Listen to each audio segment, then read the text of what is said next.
السلام علیکم دوستو، پاکستان اور افغانستان کی ٹیموں کی سیمی فائنل کی امیدیں دم توڑ گئیں۔ افغانستان نے تو پاکستان کی نسبت بہت اچھی کرکٹ کھیلی تھی، جبکہ پاکستان نے انتہائی فضول اور بیکار کرکٹ کھیلی تھی۔ اس کے باوجود امیدیں دوسروں سے لگا رکھی تھیں، خاص کر پاکستان کی امیدوں کی محور سری لنکا کی ٹیم تھی، جو کہ امیدوں پر پورا اترنے میں ناکام رہی، اور سری لنکا کی اس بری کارکردگی اور ہار سے صرف پاکستان کو ہی اور افغانستان کو ہی نقصان نہیں ہوا، بلکہ سری لنکا کو خود جو نقصان ہوا ہے اس کا ازالہ ہونا بہت مشکل ہے۔ تو ویسے اگر دیکھا جائے تو پاکستان ٹیم سیمی فائنل کھیلنے کے لیے ڈیزرو بالکل بھی نہیں کرتی تھی،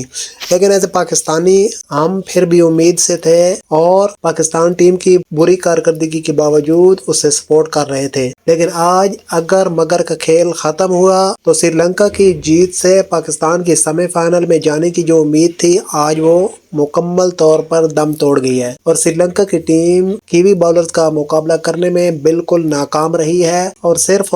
50 اوورز کے کھیل میں 171 رنز ہی بنا سکی ہے۔ نیوزی لینڈ نے ٹارگٹ بآسانی چیز کر لیا ہے اور اب نیوزی لینڈ کی ٹیم کوالیفائی کر گئی ہے، جبکہ پاکستان اور افغانستان کی ٹیمیں سیمی فائنل کی دوڑ سے باہر ہو گئی ہیں۔ تو اب بات کرتے ہیں کہ اس ہار سے سری لنکا کو کیا نقصان ہوا ہے۔ دوستو، سری لنکا کو یہ نقصان ہوا ہے کہ یہ سری لنکا کا اس ورلڈ کپ کا آخری میچ تھا۔ 2025 چیمپئن ٹرافی میں کوالیفائی کرنے کے لیے سری لنکا کو یہ میچ ہر حال میں جیتنا تھا، مگر سری لنکا ایسا کرنے میں ناکام رہی ہے اور سری لنکا کی ٹیم میچ ہار کر 2025 چیمپئن ٹرافی سے بھی باہر ہو گئی ہے، کیونکہ اس ورلڈ کپ کی پوائنٹس ٹیبل پر ٹاپ 7 ٹیموں نے چیمپئن ٹرافی 2025 کے لیے کوالیفائی کرنا ہے، جبکہ 8ویں team Pakistan as a host nation پہلے ہی کوالیفائی کر چکی ہے۔